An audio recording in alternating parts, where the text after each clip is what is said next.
धृतराष्ट्र के प्रश्न का उत्तर संजय आगे के श्लोक से देना आरंभ करते हैं। संजय उवाच। दृष्ट्वा तु पाण्डवानिकं व्यूढं दुर्योधनस्तदा आचार्यमुपसगम्य राजा वचनं ब्रवीतम्। संजय बोले, उस समय वज्रव्यूह से खड़ी हुई पांडव सेना को देखकर और द्रोणाचार्य के पास जाकर राजा दुर्योधन ये वचन बोला। व्याख्या। जिस समय दोनों सेनाएं युद्ध के लिए खड़ी हुई थी, उस समय की बात संजय यहाँ तदा पद से कहते हैं। कारण कि धृतराष्ट्र का प्रश्न युद्ध की इच्छा वाले मेरे और पांडु के पुत्रों ने क्या किया, इस विषय को सुनने के लिए ही है। दृष्ट्वा पांडवानिकं व्यूढम्। पांडवों की वज्रव्यूह से खड़ी सेना को देखने का तात्पर्य है कि पांडवों की सेना बड़ी ही सुचारू रूप से और एक ही भाव से खड़ी थी, अर्थात उनके सैनिकों में दो भाव नहीं थे, मतभेद नहीं था।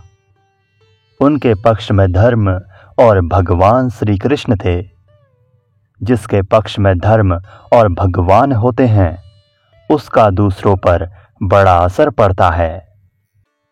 इसलिए संख्या में कम होने पर भी पांडवों की सेना का तेज था और उसका दूसरों पर बड़ा असर पड़ता था। अतः पांडव सेना का दुर्योधन पर भी बड़ा असर पड़ा, जिससे वो द्रोणाचार्य के पास जाकर नीति युक्त गंभीर वचन बोलता है। राजा दुर्योधन। दुर्योधन को राजा कहने का तात्पर्य है कि धृतराष्ट्र का सबसे अधिक अपनापन, मोह दुर्योधन में ही था। परंपरा की दृष्टि से भी युवराज दुर्योधन ही था। राज्य के सब कार्यों की देखभाल दुर्योधन ही करता था। धृतराष्ट्र तो नाम मात्र के राजा थे। युद्ध होने में भी मुख्य हेतु दुर्योधन ही था। इन सभी कारणों से संजय ने दुर्योधन के लिए राजा शब्द का प्रयोग किया है। आचार्यमुपसगम्य। द्रोणाचार्य के पास जाने में मुख्यतः 3 कारण मालूम देते हैं। पहला, अपना स्वार्थ सिद्ध करने के लिए, अर्थात द्रोणाचार्य के भीतर पांडवों के प्रति द्वेष पैदा करके उनको अपने पक्ष में विशेषता से करने के लिए दुर्योधन द्रोणाचार्य के पास गया। दूसरा, व्यवहार में गुरु के नाते आदर देने के लिए भी द्रोणाचार्य के पास जाना उचित था। और तीसरा, मुख्य व्यक्ति का सेना में यथास्थान खड़े रहना बहुत आवश्यक होता है, अन्यथा व्यवस्था बिगड़ जाती है। इसलिए दुर्योधन का द्रोणाचार्य के पास जाना उचित था। यहां शंका हो सकती है कि दुर्योधन को तो पितामह भीष्म के पास जाना चाहिए था, जो कि सेनापति थे। पर दुर्योधन गुरु द्रोणाचार्य के पास ही क्यों गया?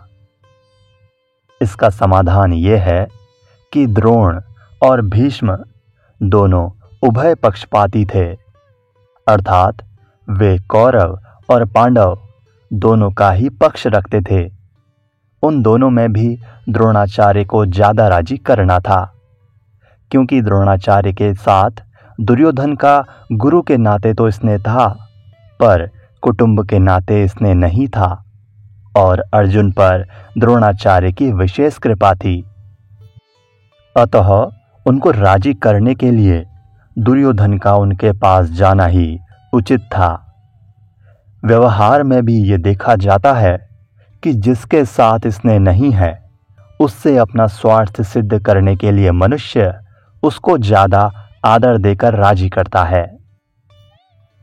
दुर्योधन के मन में ये विश्वास था कि भीष्म जी तो हमारे दादाजी ही हैं, अतः उनके पास ना जाऊं तो भी कोई बात नहीं है।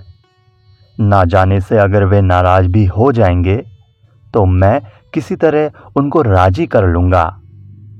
कारण कि पितामह भीष्म के साथ दुर्योधन का कौटुंबिक संबंध और स्नेह था ही, भीष्म का भी उनके साथ कौटुंबिक संबंध और स्नेह था। इसलिए भीष्म जी ने दुर्योधन को राजी करने के लिए जोर से शंख बजाया है। वचनम ब्रवीतम, यहाँ अब्रवीतम कहना ही पर्याप्त था, क्योंकि अब्रवीतम क्रिया के अंतर्गत ही वचनम आ जाता है। अर्थात दुर्योधन बोलेगा तो वचन ही बोलेगा, इसलिए यहाँ वचनम शब्द की आवश्यकता नहीं थी। फिर भी वचनम शब्द देने का तात्पर्य है कि दुर्योधन नीतियुक्त गंभीर वचन बोलता है, जिससे द्रोणाचार्य के मन में पांडवों के प्रति द्वेष पैदा हो जाए और वे हमारे ही पक्ष में रहते हुए ठीक तरह से युद्ध करे, जिससे हमारी विजय हो, हमारा स्वार्थ सिद्ध हो जाए। ध्यान देने योग्य बातें। पहला, इस अध्याय में 3 बार दृष्टवा देखकर पद का प्रयोग हुआ है।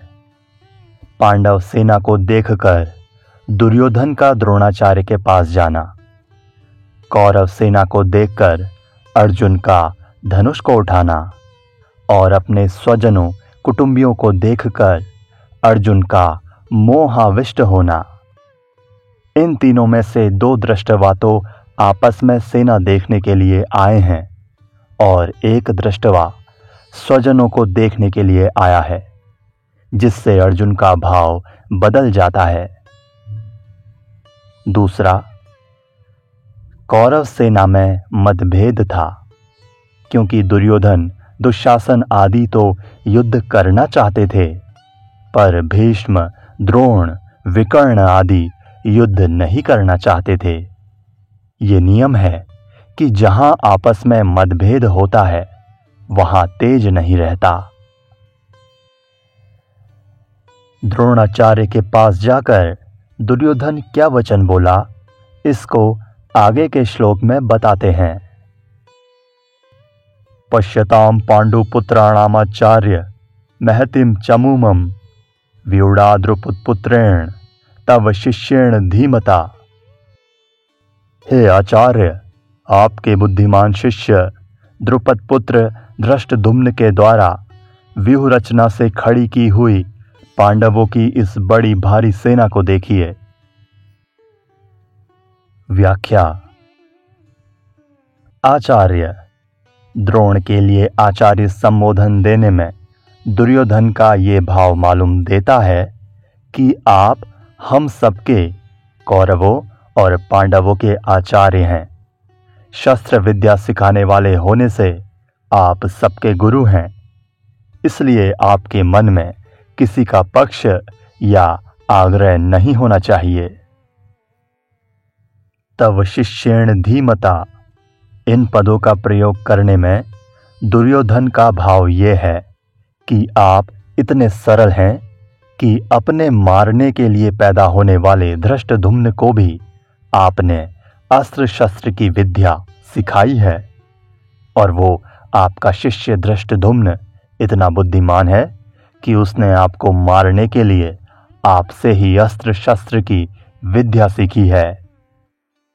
द्रुपद पुत्रेण, ये पद कहने का आशय है कि आपको मारने के उद्देश्य को लेकर ही द्रुपद ने याज और उपयाज नामक ब्राह्मणों से यज्ञ कराया, जिससे धृष्टद्युम्न पैदा हुआ।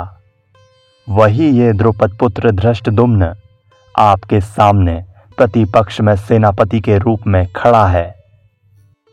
यद्यपि दुर्योधन यहाँ द्रुपद पुत्र के स्थान पर धृष्टद्युम्न भी कह सकता था, तथापि द्रोणाचार्य के साथ द्रुपद जो वैर रखता था, उस वैर भाव को याद दिलाने के लिए दुर्योधन यहाँ द्रुपद पुत्रेण शब्द का प्रयोग करता है, कि अब वैर निकालने का अच्छा मौका है।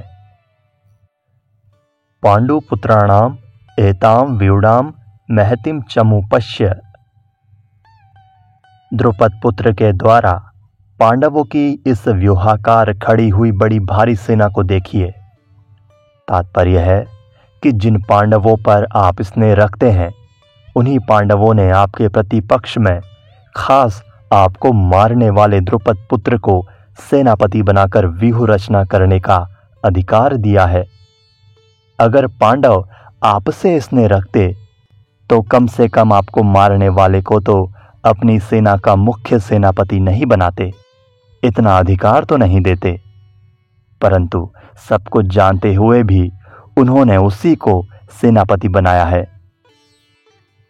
यद्यपि कौरवों की अपेक्षा पांडवों की सेना संख्या में कम थी, अर्थात कौरवों की सेना 11 अक्षौहिणी और पांडवों की सेना 7 अक्षौहिणी थी, तथापि दुर्योधन पांडवों की सेना को बड़ी भारी बता रहा है।